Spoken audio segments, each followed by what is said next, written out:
اس کائنات میں جہاں جہاں زندگی ہے، جہاں جہاں کوئی بستا ہے، جہاں جہاں کوئی پیدا ہوتا ہے، جہاں جہاں کوئی مرتا ہے، اسے پیدا کرنے والی، اسے مارنے والی، اسے جلانے والی، اسے وجود بخشنے والی کون سی ذات ہے؟ اللہ۔ اور اللہ نے رب کہا۔ رب کس کو بولتے ہیں؟ رب اس کو بولتے ہیں جو آپ کی تمام ضروریات کو پوری کرتا ہے۔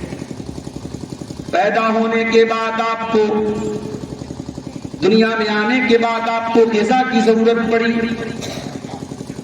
مارکیٹ میں دودھ کے ڈبے بہت موجود ہیں، مگر دودھ کے ڈبوں پر بھی آپ کو لکھا ہوا مل جائے گا بچے کے لیے ماں کا دودھ ضروری ہے۔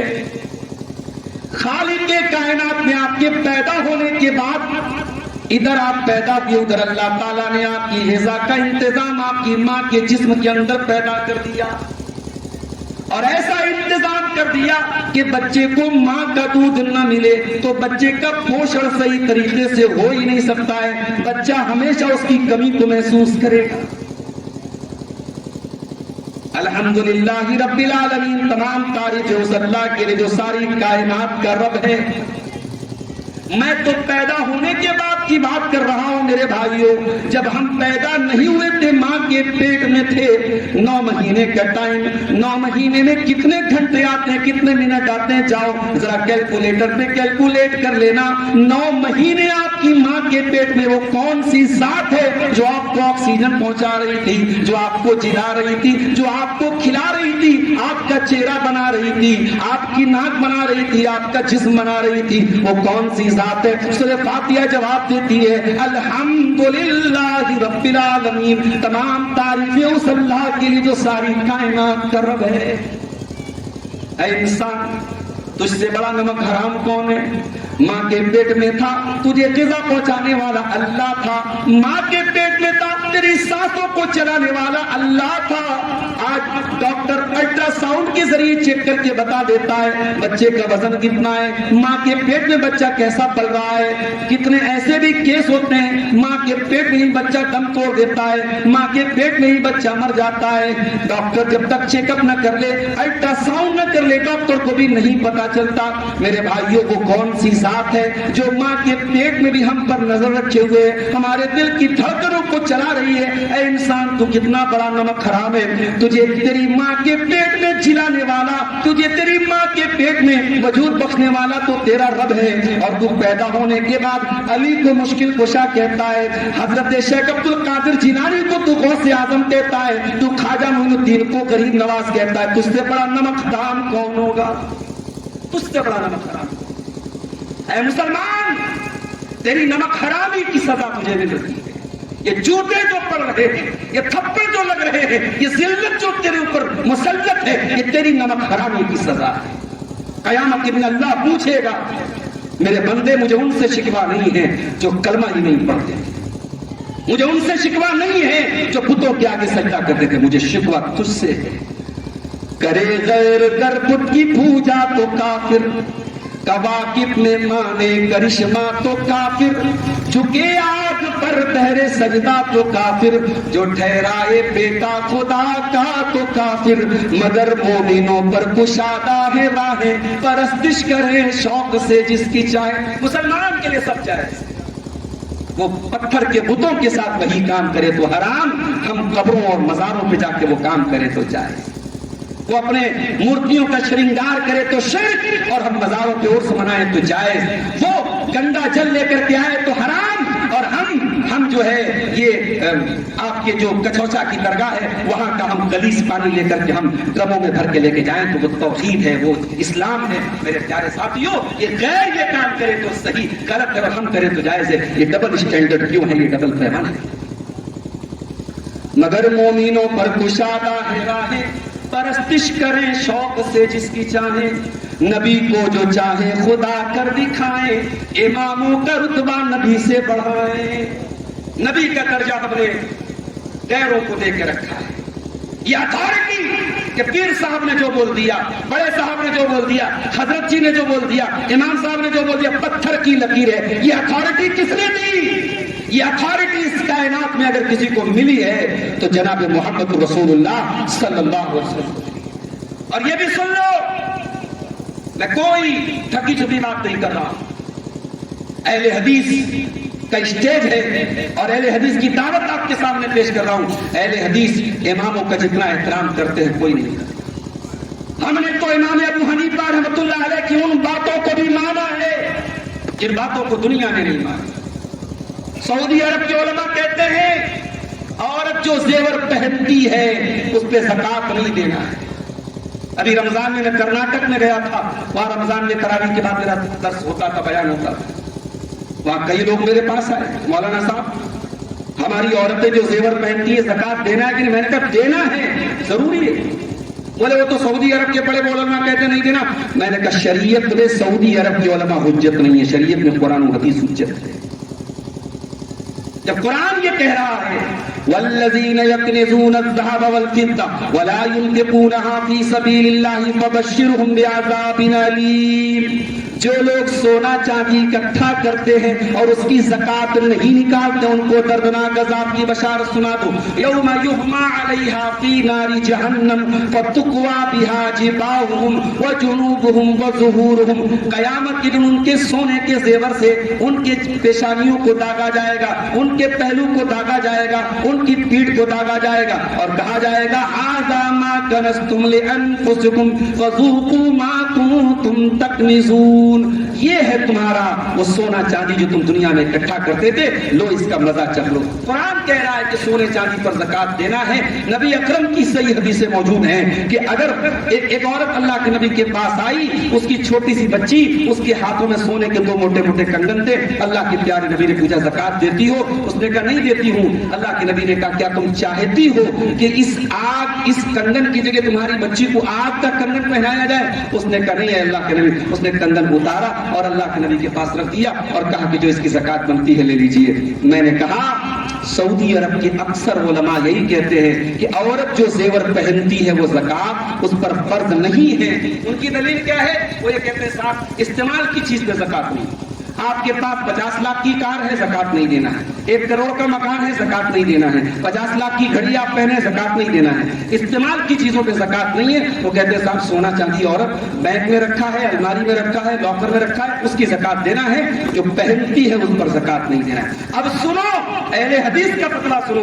امام ابو حنیفہ رحمۃ اللہ علیہ فرماتے ہیں زکات دینا ہے اور دلیل یہی حدیث پیش کرتے ہیں. ہم امام ابو حنیفہ کے مخالف نہیں ہیں میرے بھائیوں, ہم امام ابو حنیفہ کے خلاف نہیں. جہاں دلیل پکی ہے, جہاں دلیل مضبوط ہے, اہل حدیث کا بندہ, اہل حدیث کا کوئی بھی شخص امام ابو حنیفہ کی مخالفت نہیں کرتا. ہم بڑے احترام کے ساتھ امام ابو حنیفہ کی وہ بات تسلیم کرتے ہیں. میرے پیارے ساتھیوں, ہم نے امام ابو حنیفہ کی اس بات کو بھی تسلیم کیا ہے. انہوں نے کہا تھا کل یؤخذ من قولہ, امام ابو حنیفہ نے کہا تھا کہ اترکوا قولی بخبر الرسول, میری بات کے مقابلے میں اگر رسول کی بات مل جائے تو میری بات کو چھوڑ دینا اور رسول کی بات کو لے لینا. اور امام مالک نے کہا تھا اللہ کے پیارے رسول کی قبر کی طرف اشارہ کر کے کہ وہ لوگوں دنیا میں سارے لوگوں کی بات کو ٹھکرایا جا سکتا ہے, لیا جا سکتا ہے, الا صاحب ھذا القبر, مگر یہ جو رسول کی قبر ہے, اس قبر کے اندر جو ہستی ہے, اس ہستی کی کوئی بات ٹھکرائی نہیں جا سکتی, ریجیکٹ نہیں کی جا سکتی, لوٹائی نہیں جا سکتی. امام شافعی رحمۃ اللہ علیہ نے بھی یہی پیغام دیا تھا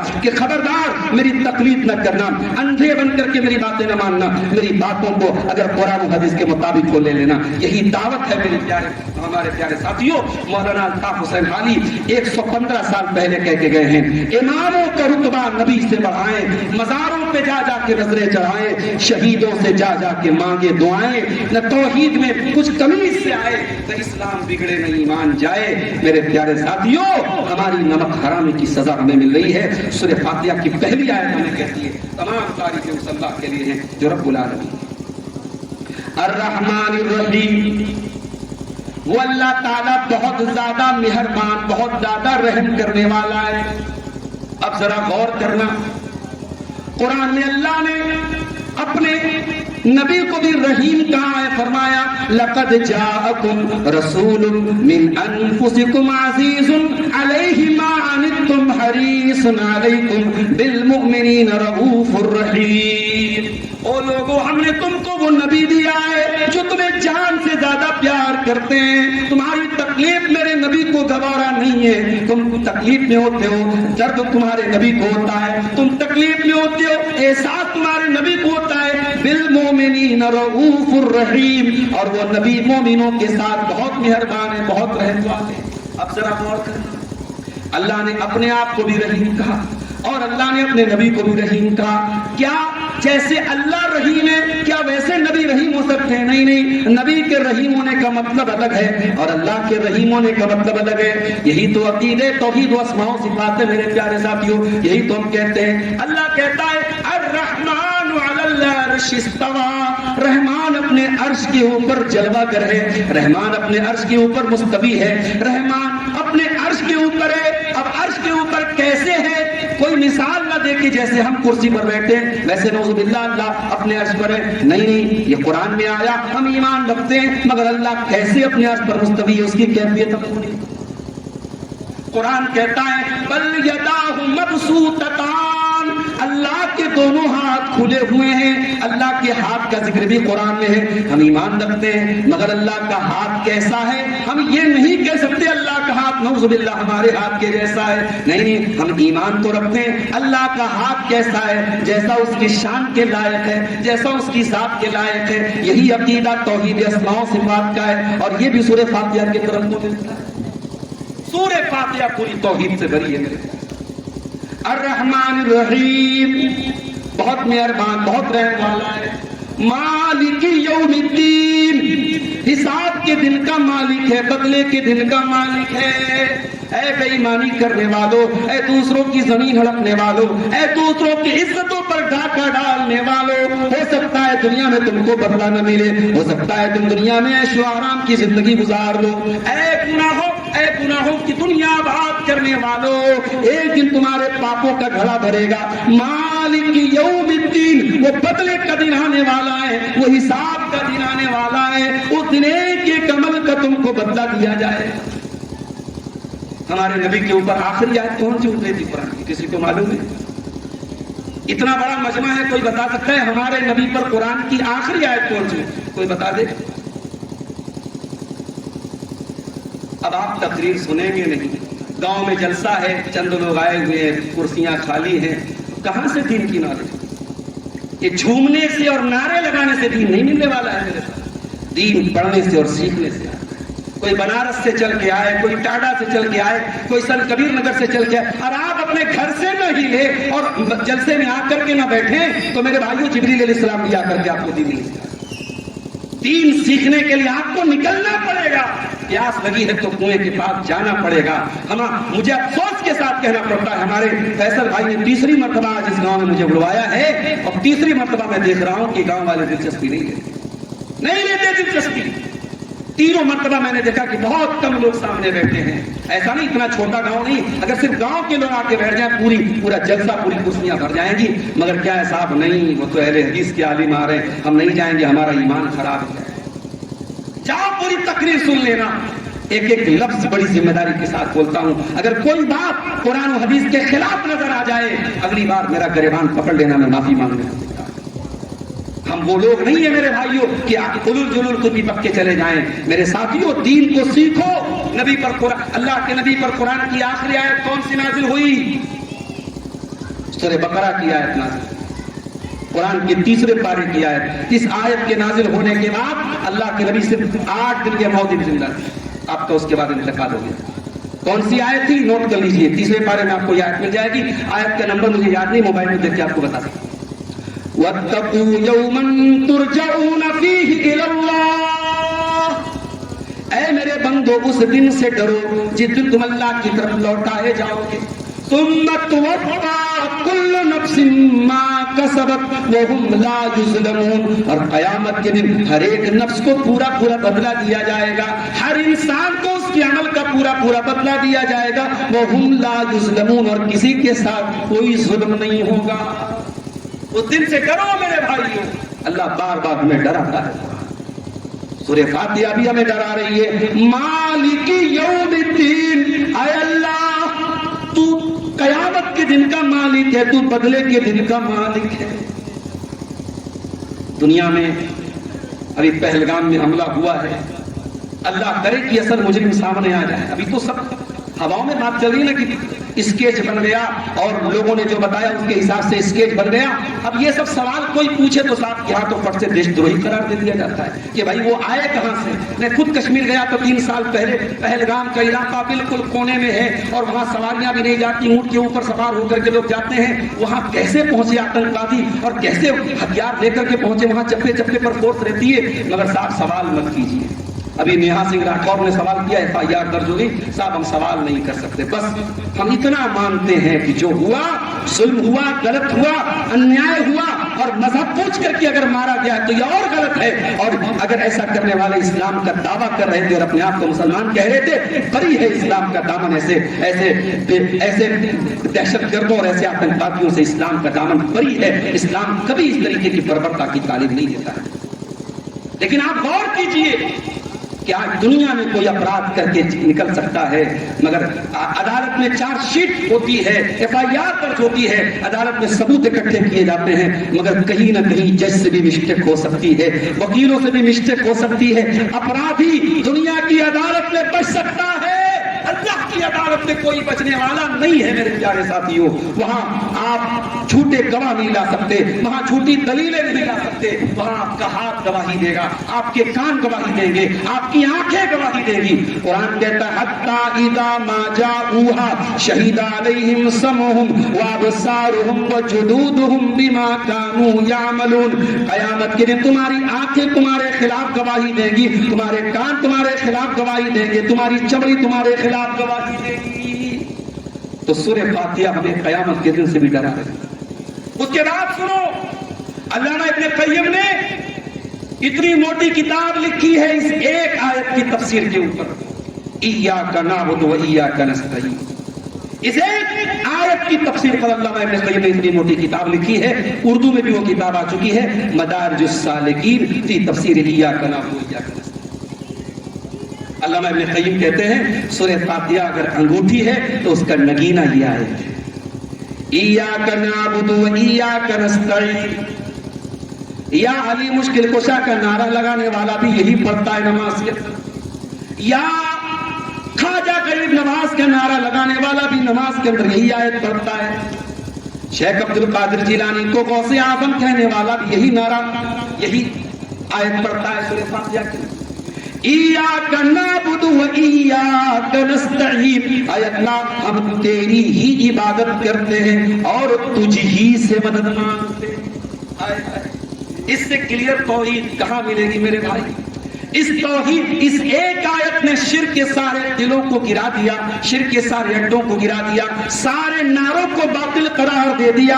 جب تو یہ کہتا ہے اے اللہ ہم تیری ہی عبادت کرتے ہیں, یہ 11ویں کی بریانی کہاں سے آ گئی؟ یہ شیخ عبد القادر جیلانی کے نام سے بکرا کہاں سے ذبح ہو گیا؟ یہ کسی ولی کے نام پر تو نے جانور کیسے ذبح کر دیا؟ جب تو نے وَإِيَّاكَ نَسْتَعِينُ کا اعلان کر دیا تو اللہ کے سوا کوئی مشکل کشا کیسے بن گیا, کوئی داتا کیسے بن گیا, کوئی دستگیر کیسے بن گیا؟ تو جھوٹا ہے, تو مکار ہے. اگر تو ایاک نعبد و ایاک نستعین بھی کہتا ہے اور تو 11ویں بھی مناتا ہے, تو شیخ عبد القادر جیلانی کے نام پر منتیں بھی مانتا ہے, تو مزاروں پہ جا کے سجدے بھی کرتا ہے, تجھ سے بڑا جھوٹا کوئی نہیں ہو سکتا. ایاک نعبد و ایاک نستعین. غور کیجیے سورہ فاتحہ پوری. آپ پوچھے توحید کہاں ہے, میں صرف سورہ فاتحہ آپ کو پڑھ کے سنا دیتا ہوں, اس کو سمجھ لو توحید سمجھ میں آ جائے. اس کے بعد ہم کہتے ہیں اہدنا الصراط المستقیم. اے اللہ اسی توحید کے راستے پر ہم کو قائم رکھنا, اسی پر چلنے کی توفیق دینا. صراط الذین انعمت علیہم. اے اللہ یہی توحید کا راستہ تو تیرے نبیوں کا راستہ ہے, یہ تو شہیدوں کا راستہ ہے, یہ ولیوں کا راستہ ہے, یہ صدیقین کا راستہ ہے. او لوگوں جو ہم کو تانا مارتے ہو ہم ولیوں کو نہیں مانتے, ارے ہم تو سورہ فاتحہ میں اللہ سے دعا کرتے ہیں صراط الذین انعمت علیہم. اے اللہ تو ہمیں ان کے راستے پر چلا جو ولیوں کا راستہ ہے, جو نبیوں کا راستہ ہے. ہم تو ولیوں کے راستے پہ چلنے کی دعا کرتے ہیں. ولیوں کا راستہ معاف کرنا شرک کا راستہ نہیں تھا, قبروں کا راستہ نہیں تھا, بدعت کا راستہ نہیں تھا. نبیوں کا راستہ, ولیوں کا راستہ, صدیقین کا راستہ, شہداء کا راستہ کون سا راستہ تھا؟ توحید کا راستہ تھا. ہم دعا کرتے ہیں اللہ ہمیں ان کے راستے پر چلا, غیر المغضوب علیہم ولا الضالین, اے اللہ ہمیں ان کے راستے پر تو مت چلا جن کے اوپر تیرا غضب آیا اور جو گمراہ. توحید کو سمجھنا ہے سورہ فاتحہ کا. اب آئیے قرآن کا تیسرا پارہ پڑھتے ہیں. آیت الکرسی جو قرآن کی سب سے عظیم آیت ہے. حضرت ابی بن کعب سے اللہ کے نبی نے پوچھا کہ اے ابی بن کعب قرآن کی سب سے عظیم آیت کون سی ہے؟ انہوں نے کہا آیت الکرسی ہے. اللہ کے نبی نے ان کے سینے پر شاباشی دیتے ہوئے کہا کہ اے ابو المنذر رحم تجھے مبارک ہو, واقعی میں قرآن کی سب سے عظیم آیت آیت الکرسی ہے. اچھا آپ لوگوں میں سے کتنے لوگوں کو آیت الکرسی یاد ہے؟ ذرا ہاتھ اٹھاؤ, بغیر شرمائے بغیر ہچکچاہٹ کے ہاتھ اٹھاؤ. جن کو آیت الکرسی یاد ہے وہ ہاتھ اٹھائیں. دیکھو ہمارے نوجوان نہیں ہاتھ اٹھا رہے, اللہ معاف. آیت الکرسی یاد نہیں. آیت الکرسی وہ آیت ہے. ہم لوگ وہ کراتے ہیں نا, بیمہ کراتے ہیں. آج کل بیمہ لوگ کرواتے, لائف انشورنس ہم لوگ کرواتے ہیں. مطلب یہ مت سمجھے مولانا صاحب کرواتے ہیں, میں عوام کی بات کروں کہ لوگ بیمہ کرواتے ہیں. کیوں کرواتے ہیں؟ صاحب پروٹیکشن کے لیے. لڑکا ہے لڑکی ہے, کچھ ہو جائے تو ہمارے بچوں کو بڑا اماؤنٹ مل جائے, لوگ بیمہ کرواتے ہیں. آپ اگر چاہتے ہیں کہ اللہ تعالیٰ آپ کا انشورنس کر دے تو رات میں آیت الکرسی پڑھ کے سویا کرو. رات بھر اللہ تعالیٰ کی طرف سے ایک حفاظت کرنے والا حفاظت کرتا رہے گا. اگر آپ آیت الکرسی پڑھ کے سو گے, کوئی شیطان آپ کے قریب نہیں آئے گا آپ اگر آیت الکرسی پڑھ کے سو گے. مگر ہمیں تو شارٹ کٹ چاہیے. ہمیں شیطان بھگانا ہے. مولوی صاحب تعویذ دے دیجیے, مولوی صاحب کچھ لکھ کے دے دیجیے, گھر میں لٹکا دیں. اور مولوی بھی بڑے ہوشیار ہیں, تعویذ بانٹنے والے مولوی. یہ لے جا, اس کو گھول کے پی جا, اس کو گلے میں لٹکا لے, یہ جا کے اپنی زمین پہ گاڑ دے, اپنے گھر میں گاڑ دے. یہ نسخے بتائے جا رہے ہیں. میرے پیارے ساتھیوں, یہ شارٹ کٹ تجھے کس نے بتایا؟ آپ نے نبی سے پوچھ, تیرے نبی نے تجھ کو شیطان پر بھگانے کا طریقہ بتایا. آیت الکرسی پڑھ کے سو جا, کوئی شیطان تیرے پر. اتنی پاورفل ہے یہ آیت. آؤ ذرا اس آیت پر غور کرتے ہیں. اللہ لا الہ الا ہو, اللہ وہ ہے جس کے سوا کوئی عبادت کے لائق نہیں ہے. الحی, وہ زندہ ہے. اچھا زندہ تو ہم بھی, زندہ ہم بھی ہے, زندہ اللہ بھی ہے. مگر ہماری زندگی اور اللہ کی زندگی میں بہت فرق ہے. اللہ ہمیشہ سے ہے اور ہمیشہ رہے گا. اور ہم اس لیے زندہ ہیں کہ اللہ نے زندگی دی ہے. ہماری زندگی اللہ کی دی ہوئی ہے. اللہ کی زندگی ذاتی زندگی ہے, اللہ کی زندگی کسی کی دی ہوئی نہیں ہے. ہماری زندگی تو خطرے پہ چل رہی ہے. ہم لوگ کار میں سفر کرتے ہیں, کب کون سا ایکسیڈنٹ ہو جائے نہیں معلوم. ٹرین میں جا رہے کب کون سے حادثہ ہو جائے, پلین میں جا رہے کب کیا ہو جائے نہیں معلوم. ابھی ہمارے ایک دوست آئے ہیں وہاں مسڑا سے, امبیڈکر نگر سے, ٹاڈا سے. ان کے یہاں ایک ایکسیڈنٹ ہو گیا رمضان میں. ڈرائیور نے گاڑی کی بریک دبانے کے بجائے ایکسیلیٹر دبا دیا, گاڑی ان کے بچے کے پیر پہ چڑھ گئی تو بچے کا ایکسیڈنٹ ہو گیا. کب کون سا ایکسیڈنٹ ہو جائے ہم نہیں جانتے. ہماری تو زندگی خطرے میں چلتی ہے, ہمیں تو معلوم بھی نہیں کہ ہم کب مر جائیں گے. اللہ کی زندگی ایسی نہیں ہے میرے پہ. الحی, اللہ زندہ ہے. القیوم, اور اللہ قیوم ہے. ساری کائنات اسی کے دم سے قائم ہے. جس دن اس کا حکم ہوگا, اسرافیل علیہ السلام سور پھونکیں گے, زمین فنا ہو جائے گی, آسمان فنا ہو جائیں گے, ساری کائنات فنا ہو جائے گی. الحی القیوم, زندہ ہے, ساری کائنات کو قائم رکھنے والا ہے. لا تأخذہ سنۃ ولا نوم, اس کو کبھی اونگ نہیں آتی, اس کو کبھی نیند نہیں آتی. تبلیغی نصاب میں فضائل اعمال میں یہ واقعہ لکھا ہوا ہے. امام ابو حنیفہ رحمۃ اللہ علیہ 40 سال تک عشاء کے وضو سے فجر کی نماز پڑھتے رہے. سننے والا سن رہا ہے, بیان کرنے والا بیان کر رہا ہے, کوئی پلٹ کر کے پوچھنے والا نہیں. امام ابو حنیفہ رحمۃ اللہ علیہ بھی تو انسان تھے. 40 سال تک کیا وہ کبھی رات میں سوئے نہیں؟ 40 سال تک کیا کبھی ان کو پیشاب و پاخانہ کی عادت نہیں پیدا ہوئی؟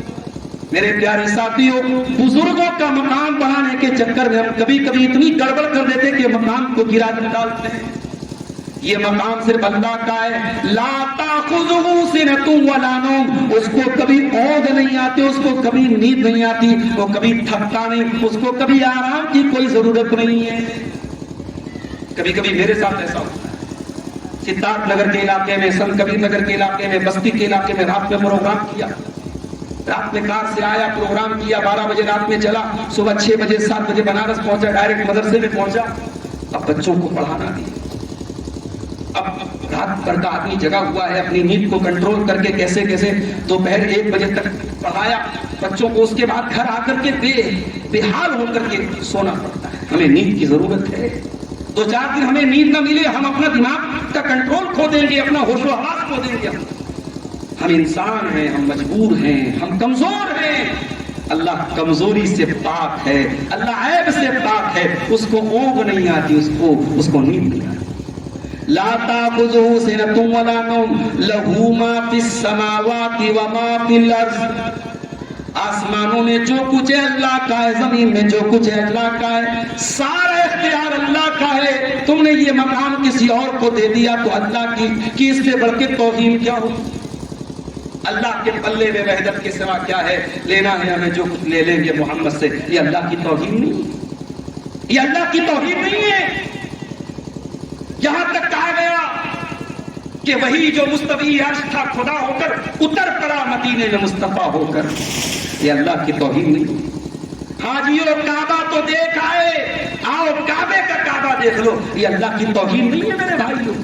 کبھی نام کے نام پہ، کبھی بزرگوں کی منقبت کے نام پہ، کبھی ولیوں کے مقام کے نام پہ مسلمان کتنی بار اللہ کی توہین کرتا ہے۔ لہو ما فی السماوات و ما فی الارض، آسمانوں میں جو کچھ ہے اللہ کا ہے، زمین میں جو کچھ ہے اللہ کا ہے۔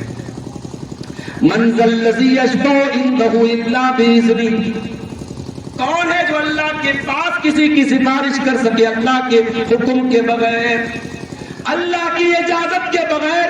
کون ہے جو اللہ کی بارگاہ میں بات کر سکے؟ یہاں تو کہا جاتا ہے فلاں پیر صاحب نے ایک طرف سلام پھیرا، اتنے لاکھ لوگ مسلمان ہو گئے، ایک طرف سلام پھیرا، اتنے لاکھ لوگ مسلمان ہو گئے۔ ایسے تو پیر موجود ہے دنیا میں، اتنے بڑے بڑے پیر ہیں کہ کہتے ہیں کہ صاحب ان کے مرید کو منکر نکیر عذاب دینے کی بات کرتا ہے تو منکر نکیر کو خالی اتنا بول دیتے ہیں ہم فلانے کے مرید ہیں، اب منکر نکیر ڈر جاتے ہیں کہ اس کو ٹچ نہیں کرنا۔ یعنی قبر میں بھی آپ کی اپنی منمانی چل رہی ہے، قیامت کے دن بھی آپ کی منمانی چلے گی۔ اور میرا رب کیا کہہ رہا ہے؟ من ذا الذی یشفع عنده الا باذنہ۔ تم نے اللہ کو مذاق بنا کے رکھا ہے؟ ارے کون ہے جو اللہ کی بارگاہ میں بات کر سکے؟ لا یتکلمون الا من اذن له الرحمن، اللہ کی بارگاہ میں کسی کو بات کرنے کی اجازت نہیں۔ ہمارے نبی بھی کب بات کریں گے؟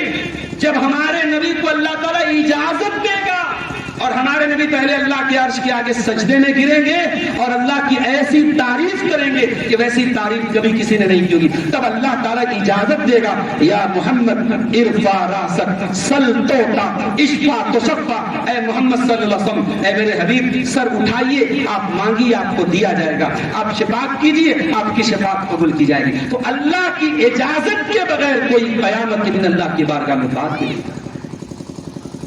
من ذا الذی یشفع عنده الا باذنہ یعلم ما بین ایدیہم وما خلفہم، اللہ اپنے بندوں کے آگے کی باتوں کو بھی جانتا ہے اور پیچھے کی باتوں کو بھی جانتا ہے، وہ پاسٹ بھی جانتا ہے، وہ فیوچر بھی جانتا ہے، وہ بھوشیہ بھی جانتا ہے، وہ پیچھے کی باتوں کو بھی جانتا ہے۔ یعلم ما بین ایدیہم وما خلفہم ولا یحیطون بشیء من علمہ الا بما شاء، اور بندے اللہ کے بارے میں اتنا ہی جانتے جتنا اللہ نے بتایا ہے، جتنا اللہ چاہتا ہے بندے اتنا ہی جانتے ہیں۔ وسع کرسیہ السماوات والارض، اور اللہ کی کرسی زمین و آسمان کو گھیرے ہوئے ہے۔ اللہ کی کرسی، اب کرسی کے اوپر کرسی سے بڑا عرش ہے، اب سوچو کرسی کا مقام یہ ہے کہ کرسی زمین و آسمان کو گھیرے ہوئے ہے، تو کرسی کتنی بڑی ہوگی، کرسی سے عرش کتنا بڑا ہوگا، ہم تصور نہیں کر سکتے، ہمارے تصور کے بھی باہر کی چیز ہے میرے پیارے ساتھیوں۔ وسع کرسیہ السماوات والارض، اس کی کرسی نے آسمان اور زمین کو گھیر کے رکھا ہے۔ ولا یؤودہ حفظہما، اور آسمان اور زمین کی حفاظت اللہ کو تھکاتی نہیں ہے، اللہ کو پریشان نہیں کرتی ہے۔ وہو العلی العظیم، اور اللہ بلند ہے اور عظمت والا ہے۔ یہ آیت الکرسی ہے۔ توحید کو سمجھنا تو آیت الکرسی کو ایک بار ضرور جا کے سمجھ لینا پڑے۔ سورہ فاتحہ ہو گئی، آیت الکرسی۔ اچھا آیت الکرسی کے بعد والی آیت ذرا اس کو بھی دیکھیے گا. وَمَن يَكْفُرْ بِالطَّاغُوتِ وَيُؤْمِن بِاللَّهِ فَقَدِ اسْتَمْسَكَ بِالْعُرْوَةِ الْوُثْقَىٰ. جو تاغوت کا انکار کرے اور اللہ کے اوپر ایمان لائے اسی نے مضبوط کڑے کو پکڑ لیا. پتہ یہ چلا کہ توحید کا مطلب صرف اللہ کی عبادت کرنا نہیں ہے. توحید کا مطلب یہ بھی ہے کہ غیر اللہ کا انکار کیا جائے. توحید کا مطلب یہ ہے آپ اللہ کی عبادت کے اقرار کے ساتھ ساتھ یہ بھی اقرار کریں کہ غیر اللہ کوئی بھی عبادت کے لائق نہیں ہے. نہ کوئی ولی ہے، نہ کوئی نبی ہے، نہ کوئی پیر ہے، نہ حجر ہے، نہ شجر ہے. جب تک آپ غیر اللہ کا انکار نہ کریں تب تک آپ کی توحید مکمل نہیں. تو توحید کا مطلب کچھ تھوڑا بہت تو قرآن والوں سمجھ میں آیا ہوگا کہ نہیں آیا. سورہ فاتحہ کو سمجھ لیا آپ نے، آیت الکرسی. اب تیسری چیز وہ بھی بہت سمپل ہے اور ہمیں یاد بھی ہوگی. چلو یہ بھی پوچھ لیتا ہوں، کون سی سورت ہے جو قرآن کا 1/3 ہے؟ کوئی بتائے. 1/3 قرآن کے برابر کون سی؟ نوجوانوں بتاؤ بھائی. اب یہ پوچھ لیں کہ صاحب آئی پی ایل میں ٹاپ پر کون سی ٹیم چلی، فوراً جواب مل جائے. بھائی آپ کا جس میں انٹرسٹ ہے وہ جواب آپ دے دیں گے. دین میں انٹرسٹ کہاں ہے میرا؟ دین میں کہاں انٹرسٹ ہے؟ قرآن کی کون سی سورت ہے جو 1/3 قرآن کے برابر ہے؟ سورۃ الاخلاص.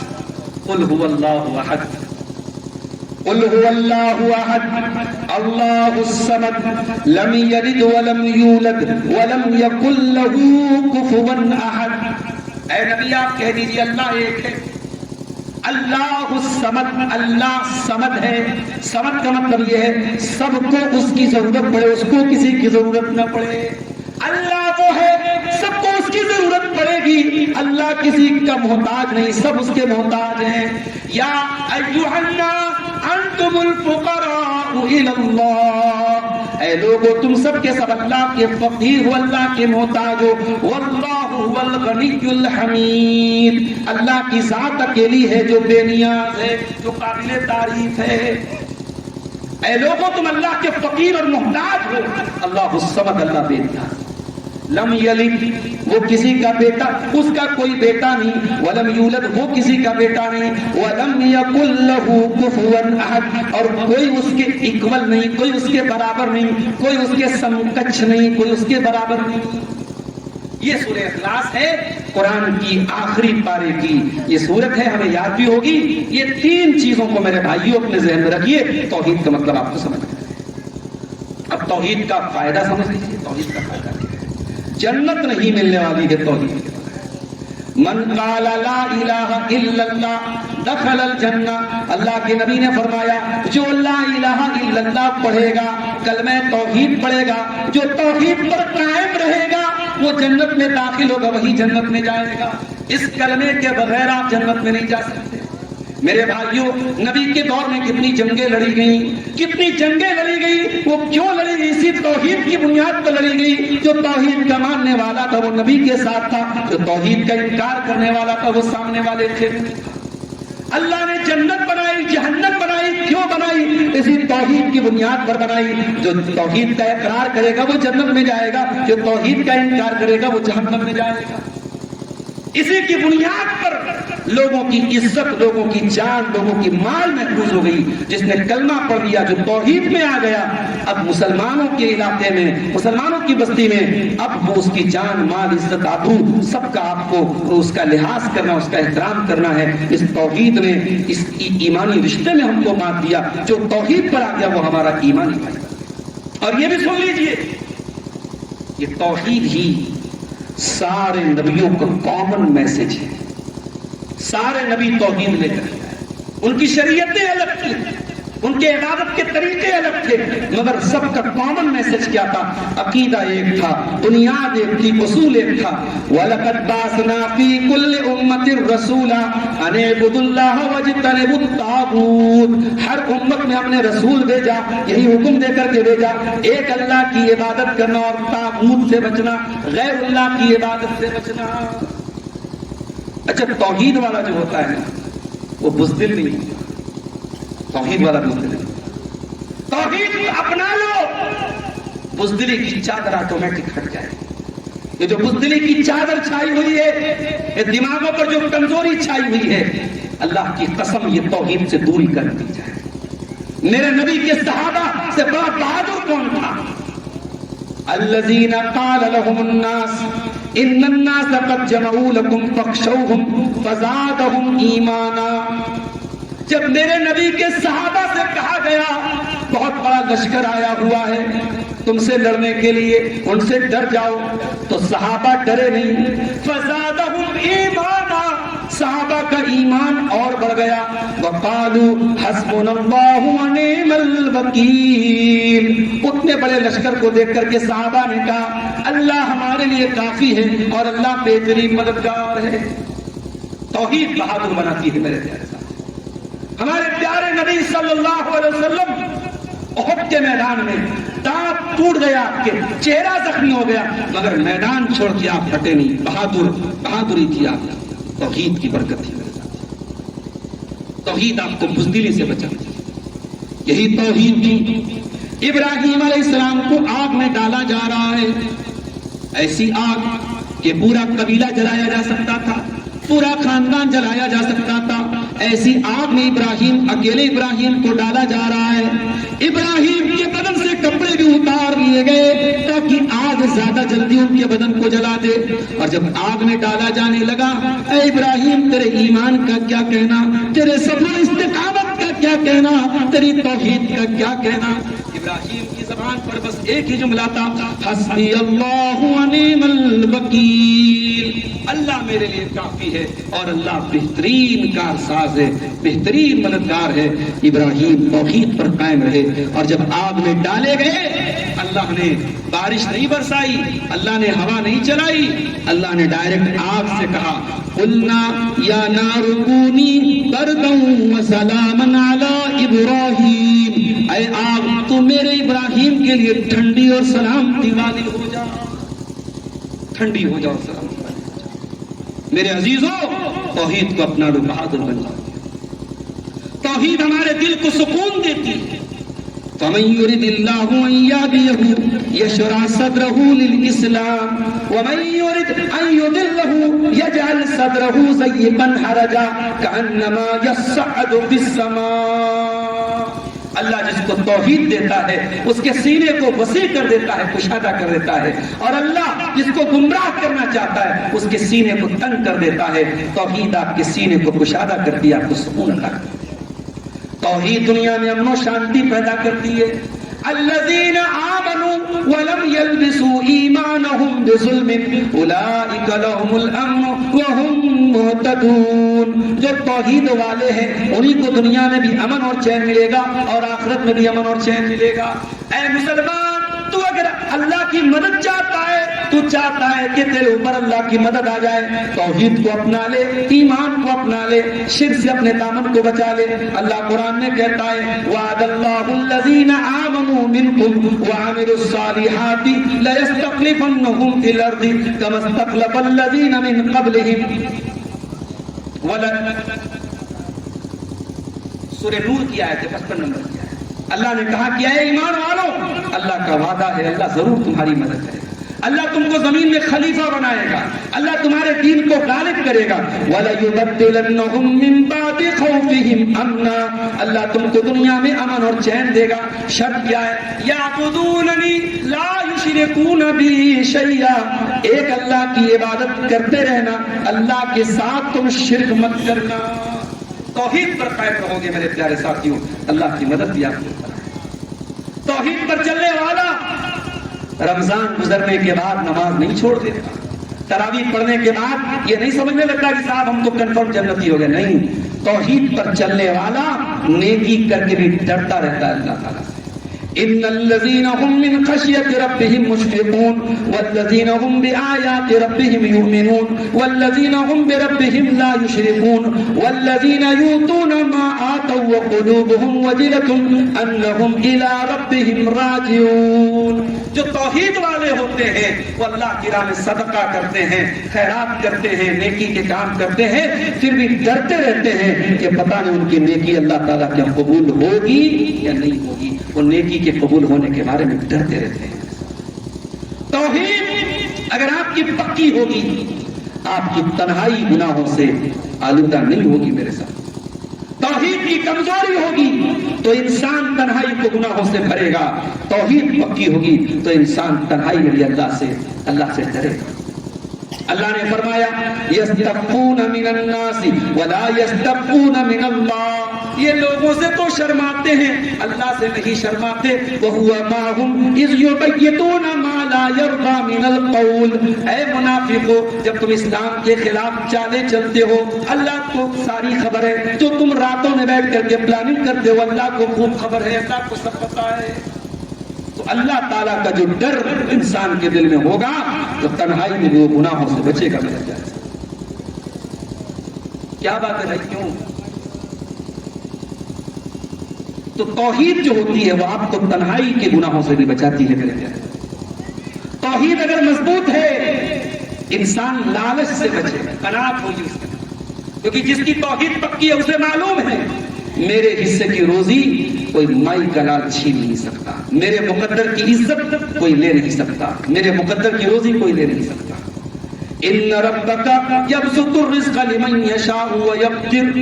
اللہ روزی کو جس کے لیے چاہتا ہے کشادہ کر دیتا ہے, اور روزی کو جس کے لیے چاہتا ہے تنگ کر دیتا ہے. روزی آپ کے ٹیلنٹ سے نہیں ملتی. معاف کیجیے, دنیا میں بڑے بڑے ٹیلنٹڈ لوگ ہیں, رکشہ چلا رہے ہیں, ٹوٹو چلا رہے ہیں, اور جو ہے مزدوری کا کام کر رہے, بڑے جاہل اور انگوٹھا چھاپ لوگ بلڈنگوں میں عیش کر رہے ہیں.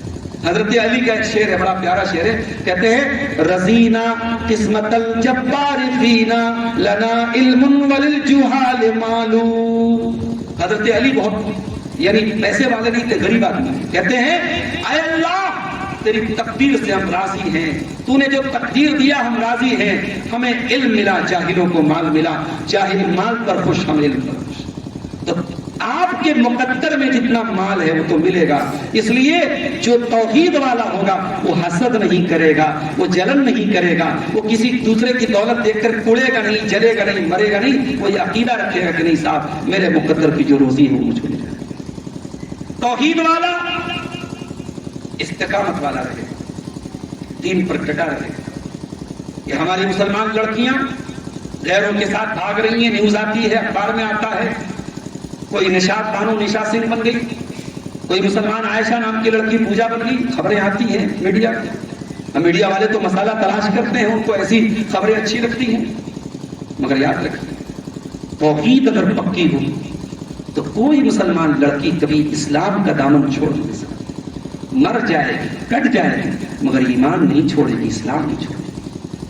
حضرت سمیہ کو دیکھو, اسلام کی راہ میں پہلا خون بہانے والی خاتون حضرت سمیہ ہے. جوان بیٹے کے سامنے ان کے بدن کا کپڑا اتار دیا. عمار کی ماں ہے, یہ حضرت عمار کی ماں ہے, یاسر کی بیوی ہے سمیہ بنت خیاط. کپڑا اتار دیا گیا جوان بیٹے کے سامنے بوڑھی ماں کا, اور ابو جہل نے کہا کہ اے سمیہ محمد کے دین کا انکار کر دے, ہم تجھے تکلیف دینا بند کر دیں گے. سمیہ اپنی توحید سے پیچھے نہیں ہٹی, اپنے نبی کے ایمان سے پیچھے نہیں ہٹی, جان دے دی. بڑی بے دردی سے ابو جہل نے شہید کر دیا, سمیہ نے جان دے دی, مگر توحید سے سمجھوتا نہیں کیا. اسی لیے اللہ قرآن میں کہتا ہے ان الذین قالوا ربنا اللہ ثم استقاموا تتنزل علیہم الملائکہ الا تخافوا ولا تحزنوا وابشروا بالجنۃ التي کنتم توعدون. میرے وہ بندے جو ایمان لائے اور ایمان لانے کے بعد جم گئے, ڈٹ گئے, ان کے مرنے کے بعد فرشتے آتے ہیں اور کہتے تم گھبراؤ نہیں, تم ڈرو نہیں, ہم تمہارے ساتھ, ہم تمہاری مدد کریں گے. ایمان اور توحید اگر پکا ہو میرے بھائیوں تو استقامت لگا. یہ ہماری تقریر کا ایک پوائنٹ تھا. اب آئیے تقریر کے دوسرے پوائنٹ کی طرف ہم بڑھتے ہیں. شرک کے نقصانات کیا ہیں؟ توحید کا اپوزٹ شرک ہے. توحید کا مطلب صرف ایک اللہ کی عبادت کرنا, شرک کا مطلب اللہ کی عبادت میں ملاوٹ کرنا. توحید کا مطلب اللہ ہی کو رب ماننا, شرک کا مطلب اللہ کے رب ربوبیت میں کسی اور کو بھی پارٹنر ماننا, کسی اور کو بھی شریک ماننا. شرک کا نقصان کیا ہے؟ شرک کا سب سے بڑا نقصان یہی ہے میرے پیارے ساتھیوں کہ شرک کرنے والا اگر مر گیا اسی حال میں تو اس کی مغفرت امپاسبل ہے, ناممکن.